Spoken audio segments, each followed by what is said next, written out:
कल की क्लास में अपन इंटीग्रेशन का लास्ट वीडियो था जिसमें अपन क्वेश्चंस डिस्कस कर रहे थे। इंटीग्रेशन के टोटल अपने पास 3 वीडियो बने थे जिनकी लेंथ लगभग 20-25 मिनट होगी, और डिफरेंशिएशन के अपने पास 4 वीडियो बने थे, ट्रिग्नोमेट्री के 4 वीडियो बने थे। टोटल मिलाऊं तो मैं बेसिक मैथमेटिक्स के अभी तक इंटीग्रेशन तक मेरे पास लगभग 4-4.5 घंटे के वीडियोज जो है वो अवेलेबल है।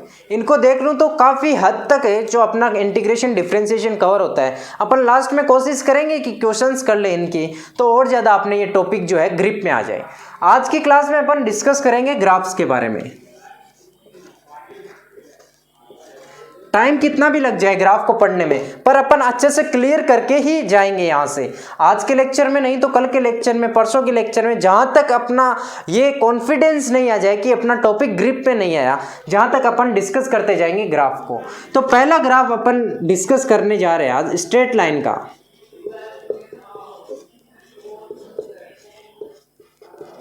किसी भी ग्राफ को स्टार्ट करने से पहले मैं आपसे 4 बातें करूंगा। आज इंडिया पाकिस्तान का मैच है तो बाहर सभी बैठ के मैच देख रहे हैं, मैं उनमें इंक्लूडेड नहीं हूँ आज, क्योंकि मुझे वीडियो शूट करना था। और इच्छा तो होती है पर क्या करें, कुछ इच्छाएं मारनी पड़ती है, कुछ आपके लिए जो लेक्चर अवेलेबल ना हो पाए। आज मैं यदि मैच देखने बैठ जाता तो आपके लिए शायद ये वीडियो नहीं आ पाता। तो बीच बीच में क्लास में डिस्टरबेंस होगा, कोई दिक्कत नहीं, अपन कवर करेंगे फिर भी पूरे लेक्चर को, कोई बात नहीं, क्योंकि अपना मोटिव है, मेरा मोटिव है कि मुझे फिजिक्स कवर करनी है पूरी, एक अच्छे लेवल के साथ कवर करनी है। जितना मुझे आता है उससे बेहतर मैं डिलीवर कर पाऊँ, ये कोशिश मेरी रहती है। तो किसी भी ग्राफ को स्टार्ट करने से पहले अपन 4 बातें करेंगे। कौन कौन सी सर वो 4 बातें हैं? तो मैं कहता हूँ कि सर पहली तो है अपने पास इसकी इक्वेशन क्या होती है। कोई भी ग्राफ है उसकी इक्वेशन क्या होती है, अलग अलग इक्वेशन होगी अलग अलग ग्राफ की। दूसरी बात, सर इक्वेशन आ गई तो रिलेशन कैसा है, रिलेशन कैसा है। तीसरी बात आती है, सर इक्वेशन आ गया, रिलेशन आ गया, अब जो पावर है उनमें रिलेशन कैसा है पावर है उनमें जो है वो कैसा रिलेशन है। और अभी क्या है, अपनी इंडिया बैट कर रही है तो जान सकते हो यूथ में कितना ज़्यादा उत्साहित भर जाता है उस टाइम। इक्वेशन हो गई, रिलेशन हो गया, पावर हो गया। डी अगला जो आ रहा है अपने पास क्या आ गया, ये चीज़ें बात कर ली। अब अपन बात करते हैं शेप, कैसी शेप होगी इस ग्राफ की। तो पहली बात करता हूँ मैं इक्वेशन की। तो स्ट्रेट लाइन की इक्वेशन मेरे पास होती है, अपन पीछे पढ़ चुके हैं, अभी तक 10 तक पढ़ चुके हैं अपन। यदि नहीं भी पढ़ा तो कोई बात नहीं, अपन आज यहाँ से सीखेंगे कि स्ट्रेट लाइन की इक्वेशन होती है y = mx + c। ठीक है, जहां पर m जो होता है वो होता है स्लोप। इसको डिटेल में स्लोप को आगे कवर कर लेंगे, अभी कोई चिंता लेने की जरूरी नहीं है। c जो है interception on y axis, intercept intercept on y axis, ये इंटरसेप्शन हो गया अपना y एक्सिस पे। ठीक बात है। अगला आता है रिलेशन कैसा है, y और x के बीच में यहाँ रिलेशन कैसा आ रहा है। तो मैं यूं कहूँ इनके बीच में जो है वो डायरेक्टली प्रोपोर्शनल का रिलेशन है। जैसे y डायरेक्टली प्रोपोर्शनल आ रहा है किसके, x के, y डायरेक्टली प्रोपोर्शनल आ रहा है x के। ठीक है, अगला आता है पावर। यदि मैं y की पावर मेरे पास 1 है तो x की भी पावर मेरे पास यहाँ पर 1 है। शेप की बात करूँ तो मेरे पास यहाँ स्ट्रेट लाइन आएगा,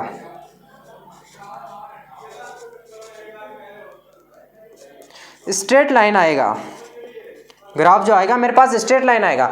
मैं एक बार यहाँ ड्रॉ करके बता देता हूँ। ये मेरे पास y एक्सिस है, ये मेरे पास x एक्सिस है। यदि मैं कोई भी ग्राफ ड्रॉ करूँ यहाँ से, इस प्रकार से ग्राफ ड्रॉ करता हूँ तो वो मेरे पास स्ट्रेट लाइन ग्राफ आता है। इनफैक्ट यहाँ जो इंटरसेप्शन है, इंटरसेप्शन क्या लेते हैं, इंटरसेप्ट ऑन y एक्सिस। यहाँ y एक्सिस पे 0 पे इंटरसेप्ट कर रहा है तो y की वैल्यू यहाँ 0 आ जाएगी। तो सीधा जो है इसकी इक्वेशन आ जाती है y = mx।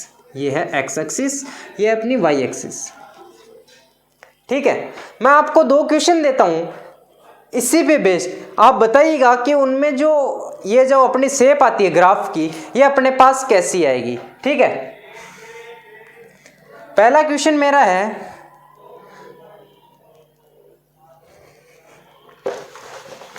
जो अपने इक्वेशन ऑफ मोशन पढ़ते हैं 1D के अंदर, जिसने नहीं पढ़ रखा कोई बात नहीं, अपन आगे पढ़ेंगे।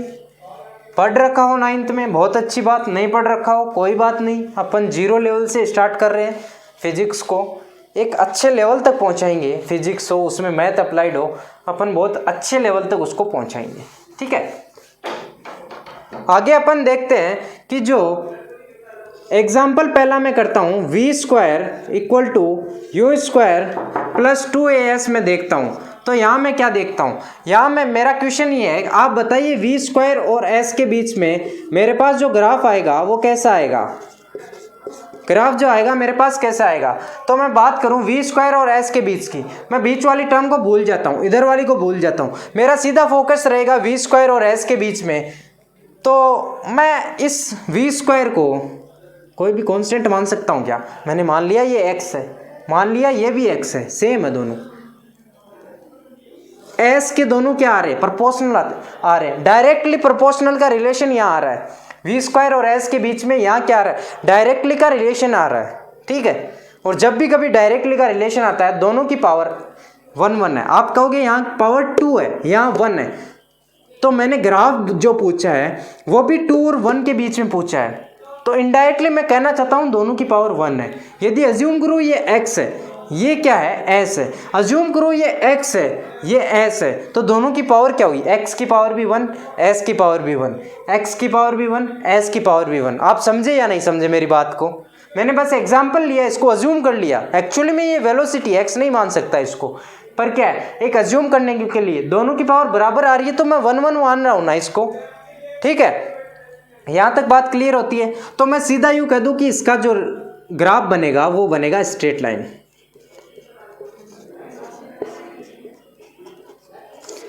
आगे अपन अपने सिलेबस में पढ़ते हैं काइनेटिक एनर्जी और मोमेंटम के बीच में रिलेशनशिप अपन पढ़ते हैं कि जो काइनेटिक एनर्जी होती है वो p²/2m होती है।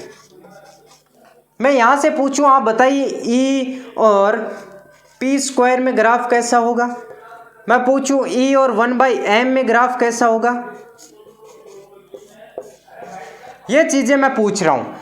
E और 1/m में E और p² में ग्राफ कैसा होगा, तो आपका जवाब क्या होगा कि जैसा अपन ने ये इधर वाला किया ठीक उसी प्रकार ये वाला होगा, जैसे कि E और p² है दोनों डायरेक्टली प्रोपोर्शनल है सर, तो डायरेक्टली प्रोपोर्शनल है तो मेरे पास सीधा आंसर आ जाएगा कि इसका भी ग्राफ जो होगा वो स्ट्रेट लाइन होगा। आप समझ जाना राइटिंग को, बस क्या है, या E और 1/m ले लिया, इन सबको कांस्टेंट मान लिया मैंने, E और 1/m, E और 1/m क्या है, डायरेक्टली प्रोपोर्शनल है, E डायरेक्टली प्रोपोर्शनल आ रहा है 1/m की, दोनों की पावर 1 1 है, तो क्या आ जाएगा मेरे पास, ये ग्राफ भी क्या आ जाएगा, स्ट्रेट लाइन आ जाएगा। ठीक है,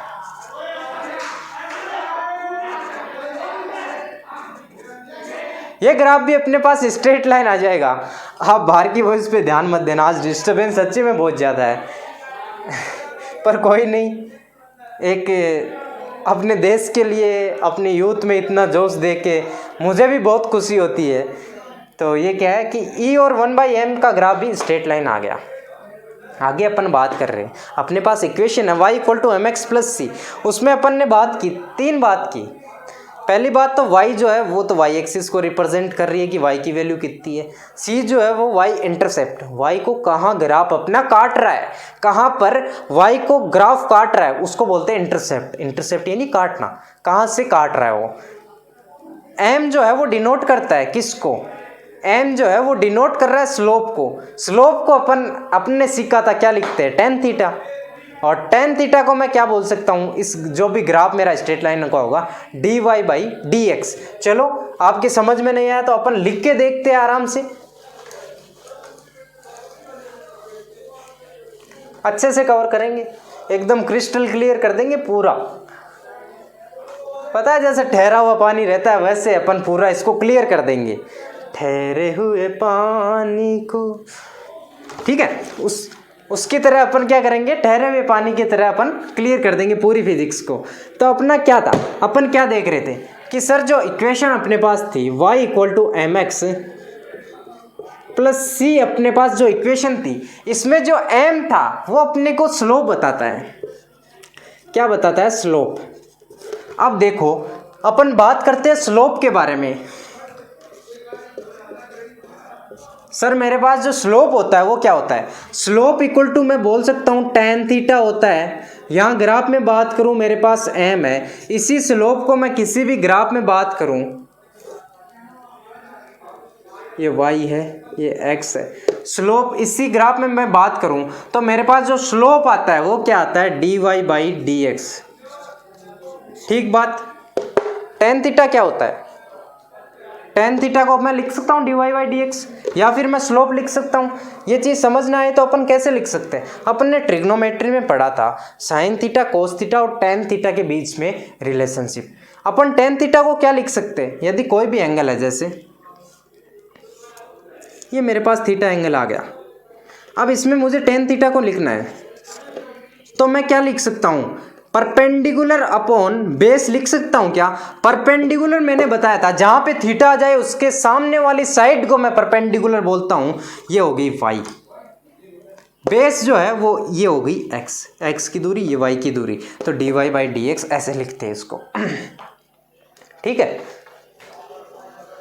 तो अब बात करते हैं कि स्लोप होता कितनी टाइप का है। तो मैं कहूँ सर अपने पास स्लोप जो है वो मोटा मोटी 4 प्रकार का होता है। कैसा कैसा सर, पहला होता है जो पॉजिटिव स्लोप होता है, एक होता है नेगेटिव स्लोप, एक होता है जीरो स्लोप, और तीसरा होता है इनफाइनाइट स्लोप। ठीक उसी प्रकार जिस प्रकार tan थीटा की वैल्यूज होती है, इनफाइनाइट tan थीटा की वैल्यू कहाँ पर होगी, जब tan थीटा, उत्साही देख लीजिए आप, ठीक यही उत्साह आप पढ़ाई में लाइए अपनी में। ठीक है, अपन भी एक उत्साह अपने इंडिया को रिप्रेजेंट करें एक इतने जोश के साथ, जितने जोश के साथ अपन मैच देखते हैं। मैच देखना कोई बुरी बात नहीं है, मूवी देखना कोई बुरी बात नहीं है, सब कुछ करो लाइफ में, पर अलग अलग टाइम में।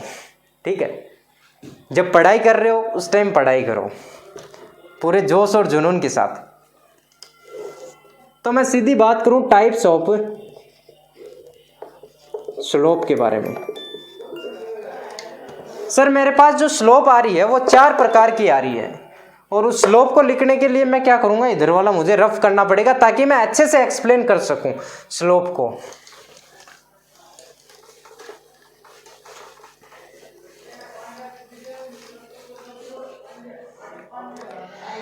पहला मेरे पास आता है पॉजिटिव स्लोप।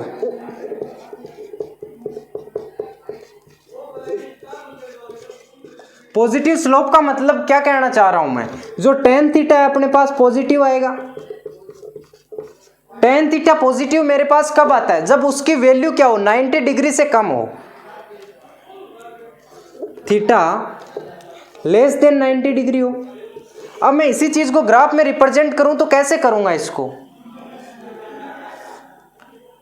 कि ये जो मेरे पास स्लोप आ रहा है ये थीटा, ये 90 डिग्री से कम है, तो ये क्या आएगा, पॉजिटिव स्लोप आएगा। दूसरा आता है नेगेटिव स्लोप। इसका मतलब क्या है, थीटा ग्रेटर देन 90 डिग्री है, थीटा tan थीटा क्या आएगा, यहाँ पे नेगेटिव आएगा। tan थीटा नेगेटिव मतलब थीटा जो है वो क्या है, ग्रेटर देन 90 डिग्री है। ग्रेटर देन 90 डिग्री है मतलब कैसा बनेगा, ये मेरी y एक्सिस है, ये मेरी x है, मेरी x नहीं है x एक्सिस है, ये क्या है, ये y एक्सिस है, और ये मेरी x एक्सिस है। ठीक है, तो इसमें अपन स्लोप ड्रॉ कर रहे हैं, अपने पास क्या आना चाहिए, थीटा जो है, थीटा अपन जो लेते हैं एंगल वो अपन x एक्सिस के साथ में लेते हैं, x एक्सिस के साथ में अपन थीटा एंगल लेते हैं। जब मैंने ग्राफ ड्रॉ किया ऐसे, तो इसका जो थीटा आया मेरे पास, जो थीटा जो पॉजिटिव होता है उसको अपन एंटी क्लॉकवाइज में डायरेक्शन में मेजर करते हैं।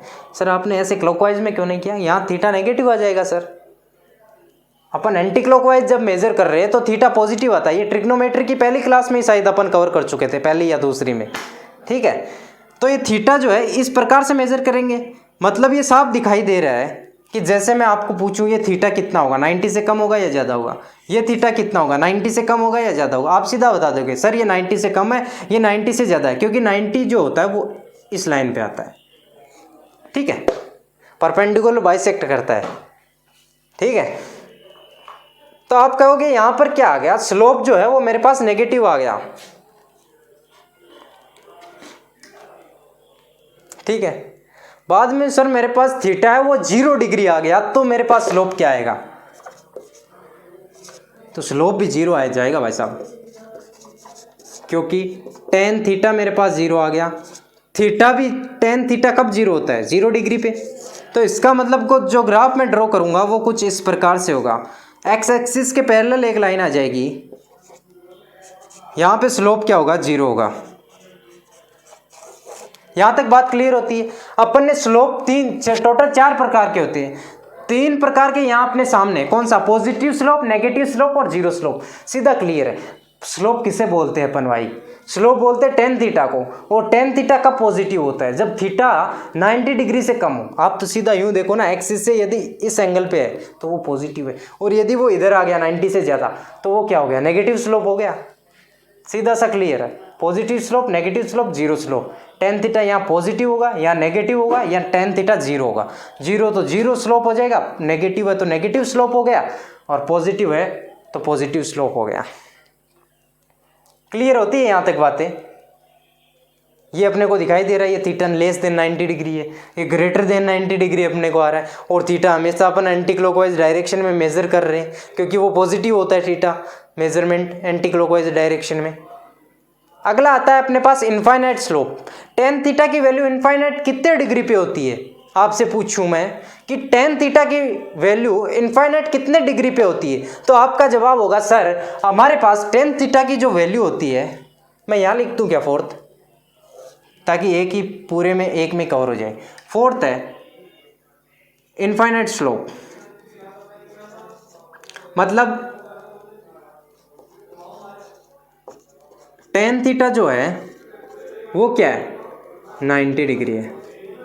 टेन थीटा 90 डिग्री है, और थीटा जो मेजर करता हूं मैं एक्स एक्सिस के साथ करता हूं, ठीक है?